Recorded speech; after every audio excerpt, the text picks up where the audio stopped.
No versículo 5, o homem olhou para eles. O homem não estava olhando o amuleto. Aqui não tem lenço, irmão. Não tem lenço ungido, não tem rosa. Aqui não tem chave, aqui não tem tijolo. Aqui não tem nada disso, irmão. A fé verdadeira, ela não precisa ver objetos. A fé verdadeira, ela é a essência de uma vida entregue ao Senhor. E essa fé verdadeira, ela tem um efeito glorioso. Ela não se atém a objetos. Ela não se atém a um copo d'água. Ela não se atém a um lenço, a uma folha. Não! A fé verdadeira, irmão, é de pessoa para pessoa. Deus usa as pessoas.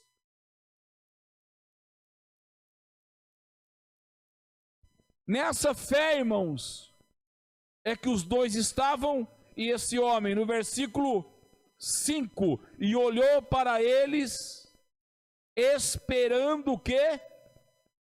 Receber alguma coisa. Quando Pedro disse, olha para nós, eles esperavam receber alguma coisa. E Pedro já responde, que na parte financeira não ia melhorar nada a vida dele. Engana-se aquele que pensa que a vida muda no estalo de dedo. A gente olha os testemunhos, não tinha nada e agora tem tudo. Era pobre e agora está rico. É fácil, é cômodo não estudar numa faculdade, não se aperfeiçoar na profissão e ficar rico. Não é assim. A bênção não está aí.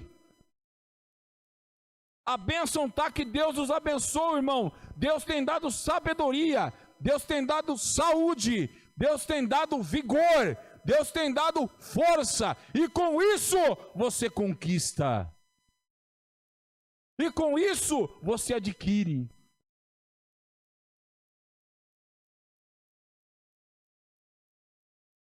Aqui não era a parte financeira.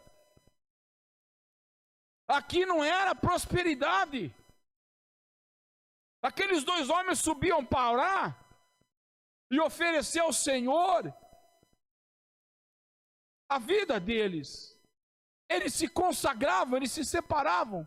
Eles estão cheios de Deus. Eles têm comunicação direta com Deus. Constantemente eles estão falando com Deus. Ele não vive uma vida dupla, de ser pastor só na igreja e nos bastidores, não. Eles vivem 24 horas na presença do Deus Todo-Poderoso. Eles não tinham entrado no templo. Eles não tinham feito nenhuma oração ainda.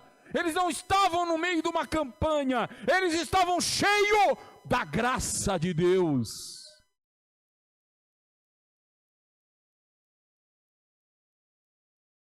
E Pedro já começa dizendo, eu não tenho prata e nem ouro, mas eu tenho algo que não é dinheiro, que não é posição. Eu tenho algo aqui que vai me levar ali. Eu tenho algo aqui que me liga ali. E ali é o céu, e ali é Deus, e ali é paz. Um dia eu estarei com Ele, mas por enquanto eu vivo o céu aqui.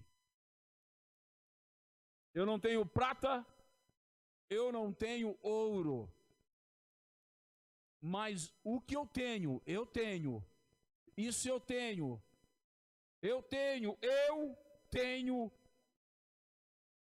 e João tem, porque quem nos entregou é poderoso. Não é o nome de Pedro, não é o nome de João que você vai lembrar.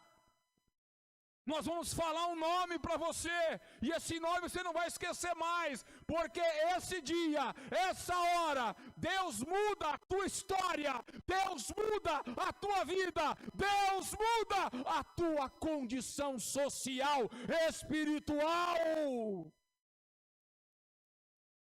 Oh, glória! Eu não tenho ouro e nem prata, mas o que eu tenho, isto te dou. Ele poderia falar, eu, Pedro, eu isso, aquilo, não. Não é ele, não é o Zé Márcio, não é o fulano, não é o cicrano. Eu não estou aqui por mim mesmo, pelas minhas obras, pelo que eu fiz, mas pelas obras e pelo que Jesus fez por mim. Agora ele vai falar. Em nome de Jesus Cristo, o Nazareno, levanta. Oh, glória! Essa palavra levanta, irmão, tinha um poder. Começou, irmãos, fazer algo na perna daquele homem. Quando disse, deu uma ordem, levanta. Não era um médico, não era um entendido no assunto, era aquele que invocava aquele que nos criou, criou o nosso corpo, sabe tudo sobre nós, cada veia, cada órgão, o funcionamento, a batida do coração, tudo ele criou. E a Bíblia diz que Pedro diz levanta, e ele já começou a sentir a sua perna alguma coisa diferente, e Pedro disse, e anda. Dando ordem para uma pessoa que nunca tinha feito isso, desde o ventre da mãe era dessa maneira. E a Bíblia diz que no versículo 7, Pedro vai lá e toma ele pela mão. Que mão? Direita ou esquerda? Mão direita ou esquerda? Toma ele pela mão direita. Jesus está à direita de Deus. Ele tomou esse homem pela mão direita e levantou, e logo aquilo que ele sentia na perna com o som da voz foi constatado, e logo os seus pés e tornozelo não se firmavam, mas naquela hora se firmou. Qual o teu problema nesta noite? É depressão? Qual o teu problema? É tristeza extrema? Qual o teu problema? Não tem expectativa de vida? Deus muda a tua história nesta noite. Você que está aqui e você que está nos assistindo, Ele continua com poder. Não é eu, mas é Ele. Não é o meu nome, mas o nome dEle. Em nome de Jesus Cristo, o Nazareno, receba a bênção, receba a vitória, recebe a cura, recebe nesta noite, porque Deus é aquele que continua sendo Deus. E eles se firmaram, as duas pernas se firmaram. 8. E saltando ele pôs-se em pé, e andou, e entrou com eles no templo, andando, saltando e louvando a Deus. Tudo isso foi feito no templo. Isso aconteceu em Atos dos Apóstolos. Hoje tem uma porção de pessoas que estão desigrejados, não vão à igreja e defendem essa tese. Só nesta passagem aqui nós temos 5 vezes a menção do templo. O templo era construído, o templo estava na velha dispensação, mas ele foi usado para a glória do Filho de Deus. No versículo 1, a Bíblia diz que Pedro foi junto ao templo. No versículo 3, colocava a porta do templo. No versículo 2, colocava a porta do templo. No versículo 3, era trazido entrando no templo. No versículo 8, pôs-se em pé e andou com eles no templo. No versículo 10, e conheciam, pois era ele que ficava sentado a pedir esmola na porta formosa do templo. 5 vezes é ressaltado que tudo que aconteceu foi no templo. Então, templo é lugar de adoração. Templo é lugar de bênção.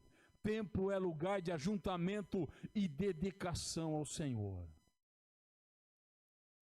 E é isso que Paulo, irmãos, diz em Romanos 12. Apresenteis o vosso corpo como sacrifício vivo, um sacrifício separado, santo, agradável a Deus, que é o vosso culto racional. Mas de maneira nenhuma vocês se conformem com o quê? Com este mundo. Não se conforme. A pergunta é, nós como crentes, em pleno século 21, nós estamos se conformando ou nós estamos confrontando? Como é o nosso viver? Como é o nosso proceder? Nós temos vivido a essência do Evangelho, nós temos pregado e vivido e levando a palavra àqueles que precisam. Nós temos amigos, familiares e irmãos em Cristo, e quando você vê um irmão caindo em pecado, em falha, o que você faz? Você confronta ou você se conforma? Porque a palavra confrontar, ela traz no bojo dela muitos significados. É fazer a pessoa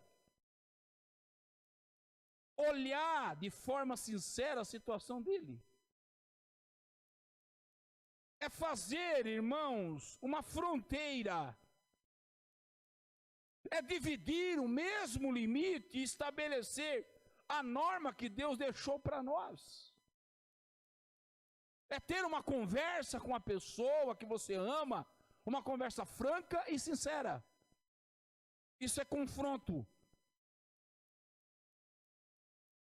Quando Jesus realizava milagres, ele não realizava milagres para a pessoa ficar no mesmo, ou na mesma situação, não. A vida dela ou dele ia mudar para sempre. E essa pessoa, a partir daquele momento que tinha um contato com o Senhor, ele começava a pregar o Evangelho, e o Evangelho pregado ele confronta. Ele mostra para as pessoas o estado vil e pecaminoso que elas estão e a necessidade de mudança. Em contraste com o confronto que nós temos que, como cristãos, exercitarmos, existe o conformar. Paulo disse em Romanos 12 e 2, e não vos conformeis com o quê? Com este mundo. Não é o globo, não é terra, não é árvore, não é rio, não é mar. Mundo é o sistema. É o sistema estabelecido. É a ganância estabelecida, é a mentira, é a prostituição, são os adultérios, são as traições, são os roubos, os assassinatos, o ódio, a inveja, a ganância que rege esse mundo, pelo qual os crentes têm que manter uma certa distância, porque Pedro e João disse, olha para nós não temos o que o mundo tem, o poder do mundo não está conosco não temos ouro e nem prata, mas nós temos coisa diferente, o que temos, isto nós te damos. Não é vendemos, não é negociamos. Hoje tem pessoas que entram numa igreja e largam tudo na igreja, porque lá tem lobos devoradores, tem lobos cruéis. Mas a verdadeira igreja não tem ouro, não tem prata, mas quando o crente entra na igreja, ele sente a presença de Deus. Eu não estou aqui para olhar para A e para B, e nem você, creio eu. Não viemos perder o nosso tempo. Estamos aqui para sentir contato com Ele, o poder dEle em nossas vidas. E Ele está aqui no nosso meio, igreja. Em espírito Ele está conosco. O que você tem feito na sua vida? Você tem confrontado ou você tem se conformado? Tem muitos crentes conformados. O que é uma pessoa conformada? Uma pessoa que aceita a sua situação. Aquele coxo, ele não aceitou a situação dele. Ele poderia partir para o lado financeiro, mas ele não titubeou. Quando ele olha fixamente no olho de Pedro, ele vê algo que ele não tinha visto. E ele crê. E Pedro crê. E Jesus faz o milagre. O poder da oração não está naquele que faz. O poder da oração está naquele que ouve. Quando eu faço uma oração, não é eu, Zé Márcio. Eu me dirijo àquele que ouve e que responde com fogo. Que ouve e que responde com cura. Que ouve e que responde abrindo a porta. Que ouve e resolve o problema da tua família lá. E resolve aquele problema sentimental lá. E resolve aquelas coisas do passado. E coloca na tua frente um presente cheio de bênção e de vitórias. O poder da oração não está em quem faz, mas em quem ouve a oração. E há poder em Jesus Cristo nosso Senhor. Deus, irmãos, desde o princípio, Ele envia mensagens. Ele leva a sua palavra para salvar o pecador. Deus não quer que ninguém se perca. Mas a mensagem de Deus, ela não é cômoda. O cristianismo verdadeiro, ele não é fácil. Deus não quer metade sua. Quando eu me direciono para ser um crente de verdade, e eu creio que Jesus Cristo está na minha vida, que eu tenho um propósito na minha vida, eu tenho um propósito e Ele tem um propósito na minha vida. Quando eu creio nisso, eu me entrego totalmente, não parcialmente. O Senhor nesta noite quer você por completa, irmã. O Senhor nesta noite quer você por completo, irmão. Ele não quer em partes. Uma parte vai na igreja, uma parte lê a Bíblia, mas outra parte está no pecado, está na sujeira. Não! O verdadeiro evangelho confronta as pessoas. Muda a vida das pessoas que se chegam a Deus. A mensagem incomoda. A mensagem do evangelho incomoda o pecador. Arranca ele do conforto e da lama e alerta ele para um futuro de condenação. Porque muitas vezes a palavra do evangelho verdadeiro é rejeitada, porque existe muita mistura em nossos dias. Muitas pessoas entram nas igrejas para fazer uma troca. Eu dou isso e Deus me dá aquilo, e aqui não tem troca. Eu já entro perdendo, eu já entro sendo pecador, porque desde o ventre da minha mãe, Jesus já cuidava de mim. Eu entro devendo e peço a misericórdia dele.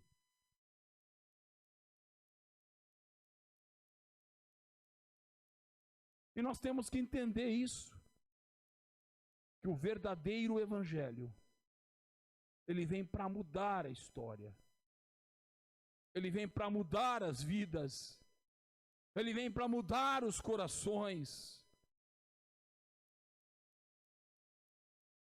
e ela vai corrigindo as pessoas, ela vai mudando as pessoas, ela vai moldando as pessoas. 2 Timóteo 5,17, 2 Timóteo 5,17, abra a sua Bíblia. Perdão, irmãos, 1 Timóteo 5:17. 1 Timóteo 5:17.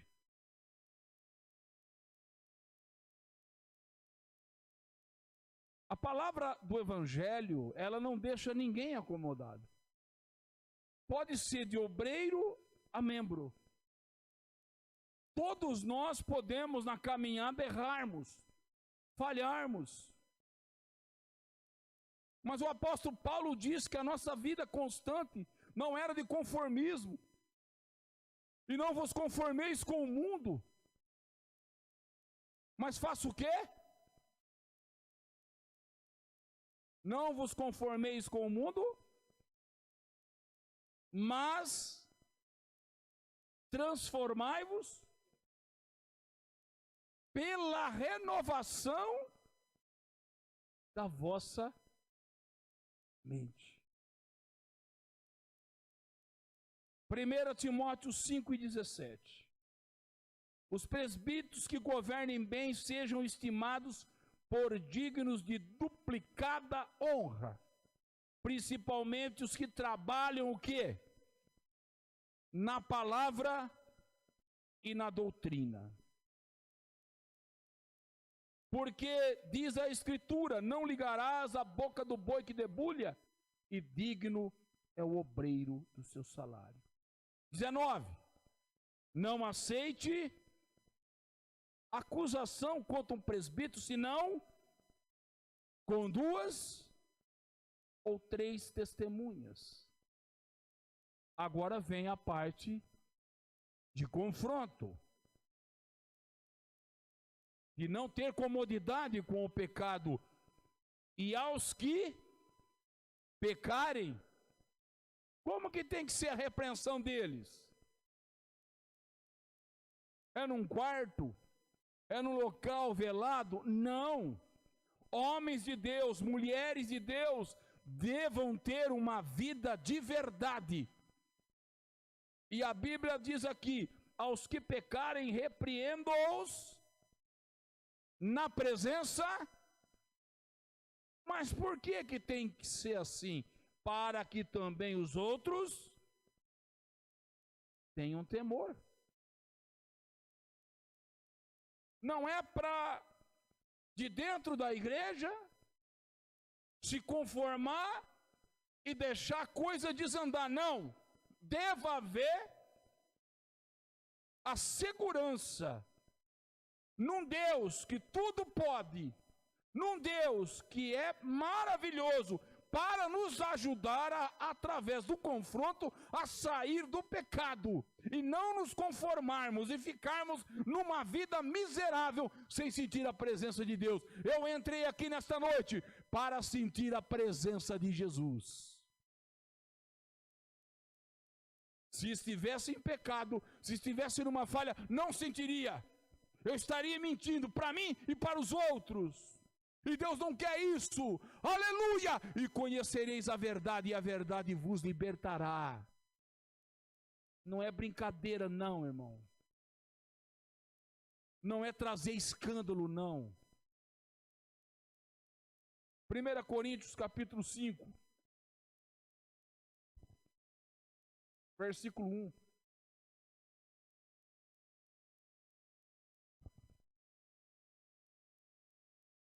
O que está escrito? Geralmente se ouve que há entre vós fornicação. E fornicação tal que nem ainda entre os incrédulos gentios, como é haver quem abuse da mulher do seu pai. Esse pecado é terrível. 2. Estais inchado e nem ao menos vós. Então o confronto vem para isso. É para isso que vem o confronto. É para isso, irmão, que tem a palavra. É para isso que tem a doutrina. Para que as pessoas despertem, acordem e não continuem nos seus erros. Qualquer um de nós pode cair. O que não pode é ter panos quentes. O que não pode é ter uma situação cômoda, porque a obra começa a perecer, a contaminação vai chegando, e a igreja se enfraquece, e o Espírito já não opera no meio da casa. Mas Deus está aqui, Ele está lavando, Ele está consertando o altar. Deus quer um avivamento na sua obra. E a Bíblia diz aqui: estáis inchados e nem ao menos vos entristeceis, por não ter sido dentre vós o quê? Tirado. A pessoa tem que ser tirada. Cometeu a falha, o erro, não pode continuar, tem que ter uma pausa, não para distanciá-lo de Deus, mas para reflexão, para meditação, que não é brincadeira, que é céu ou inferno, é Deus ou inimigo, e é uma eternidade pela frente, e o sangue de Jesus foi vertido para que isso não acontecesse. E a Bíblia diz aí: eu, na verdade, ainda que ausente no corpo, mas presente no espírito, já determinei, como se estivesse presente, que o tal que praticou tal ato, em nome do nosso Senhor Jesus Cristo, junto, vós e o meu espírito, pelo poder do nosso Senhor Jesus Cristo, seja entregue a Satanás para a destruição para a destruição do que, igreja? Da carne, da carnalidade,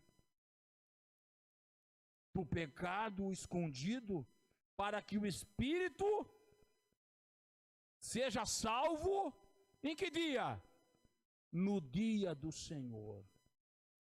Um pouquinho de fermento, no versículo 6 está dizendo, um pouquinho só de fermento muda a aparência da massa. Pecados ocultos trazem danos irreparáveis, e eles começam devagar. São pequenos ladrões, são raposinhas. É nesta área da minha vida, é na outra área, quando eu vejo, eu já não tenho mais temor, eu vivo uma vida de aparências. E o verdadeiro evangelho, pelo que Paulo diz aqui em Romanos 12:2, não é se conformar, mas confrontar. A visão que nós temos não é a mesma visão do mundo. 2 Coríntios 4, versículo 4 e 6. Abra a tua Bíblia. 2 Coríntios 4, versículo 4.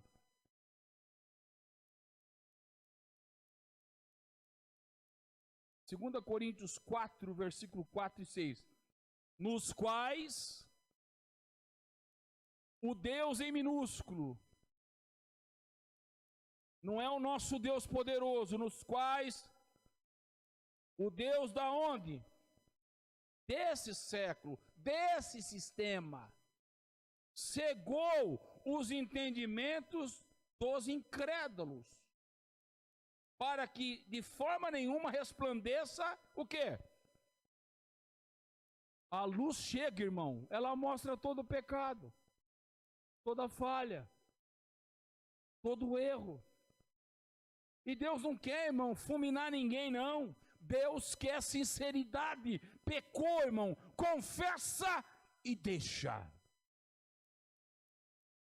O caminho é confessar, o caminho é deixar. Está escrito na palavra do Senhor Jesus que o caminho é o arrependimento. Salmo 101, depois nós volta na passagem aí. Salmo 101, versículo 7. O que usa, Salmo 101, versículo 7. O que usa de engano, não ficará dentro da minha casa. O que profere mentiras, não vai olhar no olho. O paralítico, o coxo lá, irmão, olhou no olho de Pedro. Pedro olhou no olho dele. Não houve nada que barrasse. Deus tem bênçãos para dar para todos nós, mas às vezes há um impedimento no meio. Os nossos pecados, eles fazem objeções, os nossos pecados, eles dificultam as coisas, e como nos livramos dele? É o sangue de Jesus, é o arrependimento, é a humilhação. O que usa de engano não ficará dentro da minha casa, e o que profere mentira não estará firme perante os meus olhos.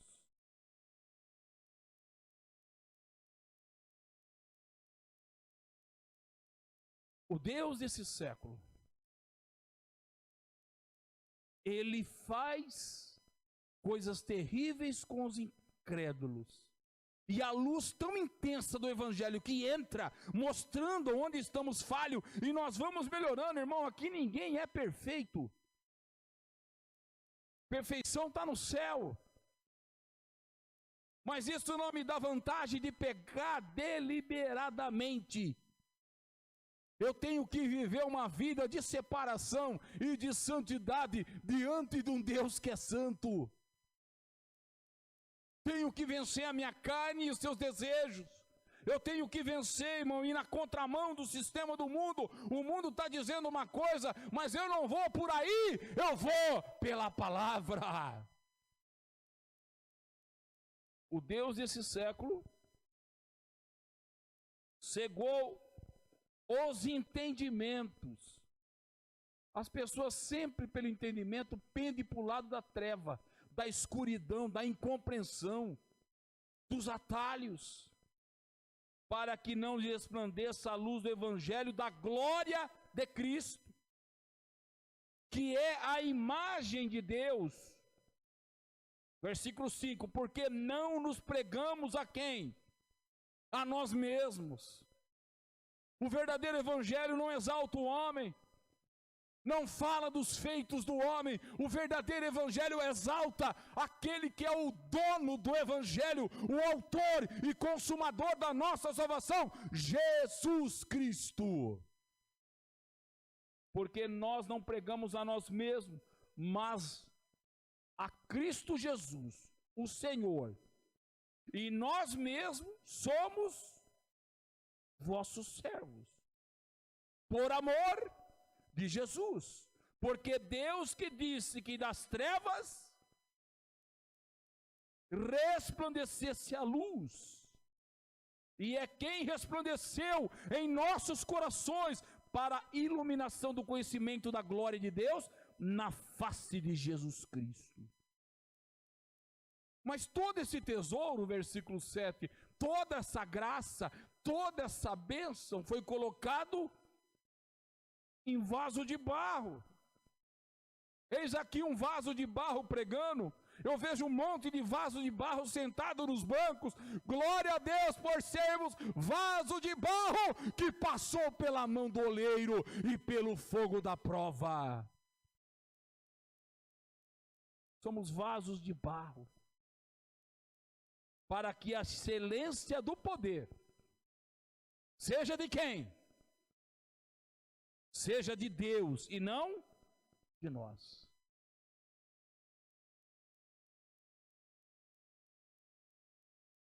Quantos homens morreram, igreja?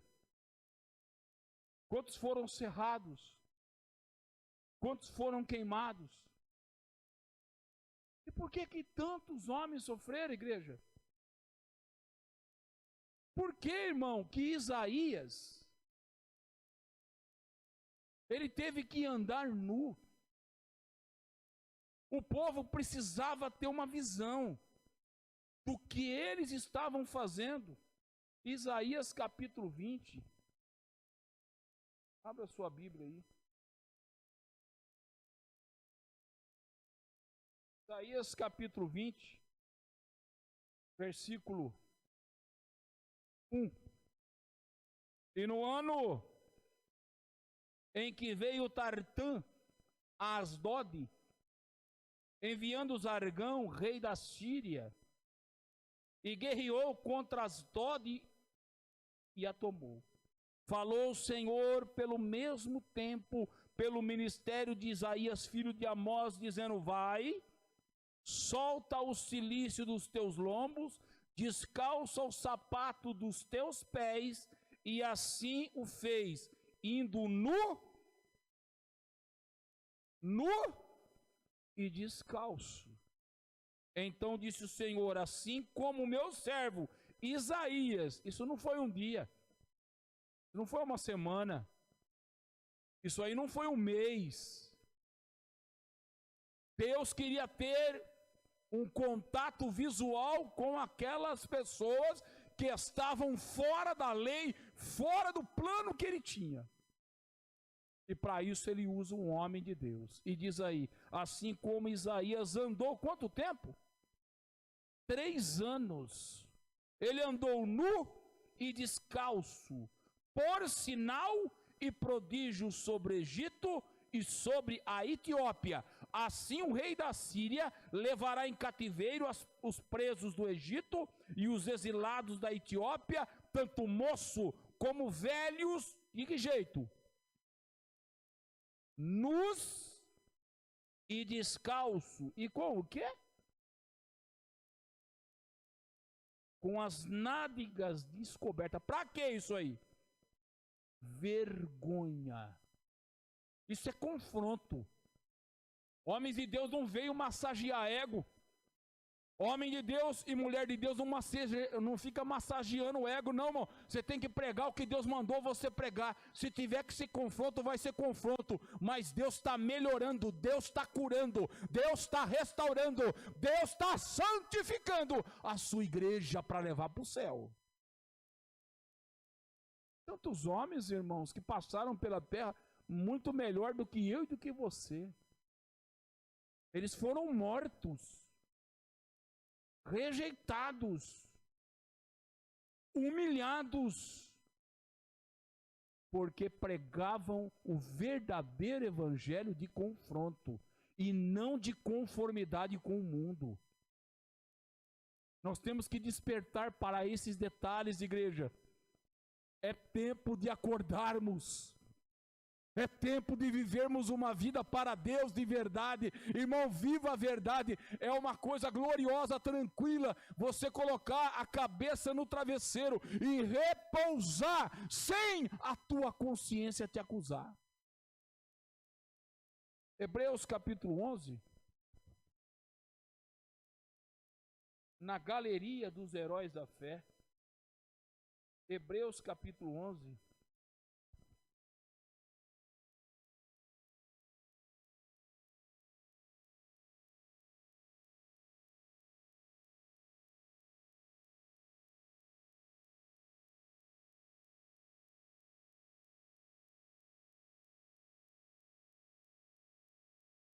Aqui, irmãos, fala de muitos homens que tiveram fé. Versículo 13 de Hebreus 11. Todos estes o quê? E de que jeito? Na fé. Morreram na fé, sem terem recebido as promessas. Mas eles viam. Oh, glória! Você está vendo algo melhor? O crente fiel está contemplando algo melhor lá na frente? Você tem esperança de estar no céu um dia? Para isso você vive, para isso você foi chamado, glória a Deus. Mas isso não te deixa na zona de conforto, isso não te deixa num local confortável, não, pelo contrário, você vai sofrer. Porque aqui diz que eles morreram na fé sem terem recebido a promessa, mas vendo-a de longe e crendo nelas, abraçando, eles confessaram que era o que aqui na terra? É para isso, irmão. Nós somos estrangeiros e peregrinos. Se você ler o livro do Peregrino, você vai ver um monte de desejos impuros, um monte de coisa que vem na nossa vida e quer, irmão, nos atrasar. Mas o peregrino segue caminhando juntamente com o crente fiel, com aquele, irmãos, que não perde o alvo, o objetivo. Estrangeiros e peregrinos na terra. Porque os que isso dizem claramente mostram que buscam o quê? Uma pátria. Se na verdade se lembrasse daquela onde haviam saído, teriam oportunidade de tornar. Mas agora eles desejam o quê? Uma pátria melhor. E esta pátria é o quê? A celestial. Pelo que também Deus não se envergonha deles de chamar seu Deus, porque lhes preparou uma cidade. 33. Hebreus 11, 33. Os quais pela fé, eles confrontaram reinos, sem ter espada, sem ter força, sem ter músculo suficiente para isso, mas Deus estava com eles. Eles venceram reinos, na limitação dele eles praticaram justiça, eles alcançaram promessas, eles fecharam. Um leão tem uma mordida de aproximadamente 1 tonelada de força. Não tem como escapar, irmão. Não tem como lutar se não for por Deus. Mas a Bíblia diz que pela fé, esses homens, eles fizeram a diferença. Eles não se conformaram, eles confrontaram e pela fé fecharam a boca dos leões. Apagaram o impossível. A força, ninguém apaga a força do fogo. Colocou a mão num ferro de passar roupa, queima. Colocou a mão numa panela, queima. Entrou dentro de uma fornalha, morre queimado. Mas os 3 jovens apagaram a força do fogo. Escaparam do fio da espada. Olha que coisa maravilhosa. Da fraqueza, do momento que eles estavam mais fracos, eles conseguiram arrancar forças. Na batalha, se esforçaram. E no confronto dele, e na determinação daquela igreja perseguida, humilhada, morta no Coliseu de Roma, quantos morreram estraçalhados, mas morria 1, nascia 10, morria 10, nascia 40, morria 40, nascia 100. Quem pode com isso? Ninguém pode quando Deus coloca a mão.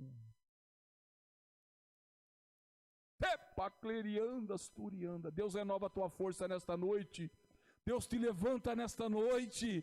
Deus te aviva nesta noite. Eles colocaram em fugida exércitos. Batalhas que Deus disse: deixa, vocês não vão levantar a espada, é eu que pelejo por vocês.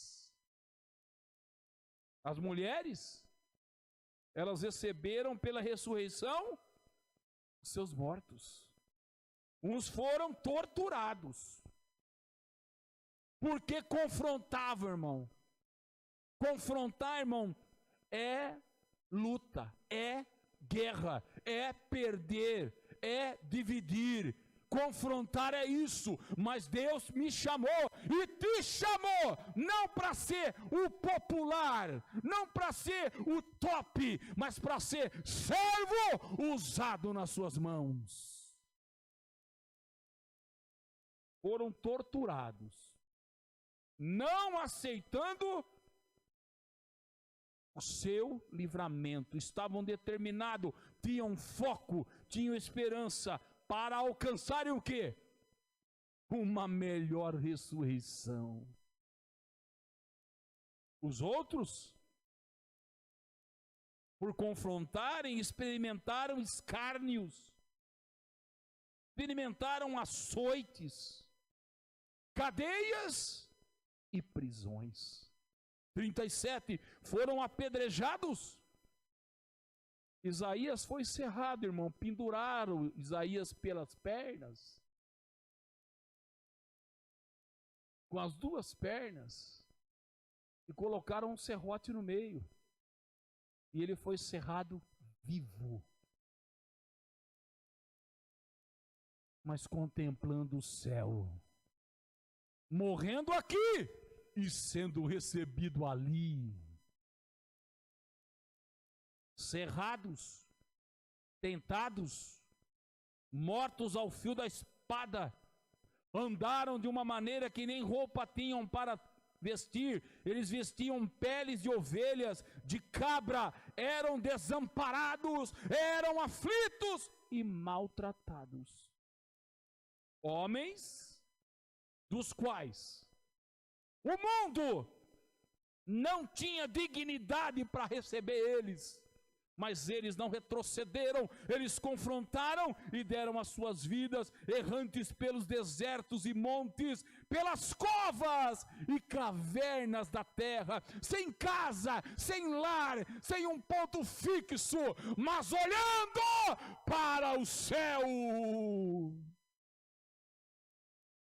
E todos estes, tendo tido testemunho pela fé, não alcançaram a promessa, provendo Deus alguma coisa melhor a nosso respeito, para que Ele sem nós.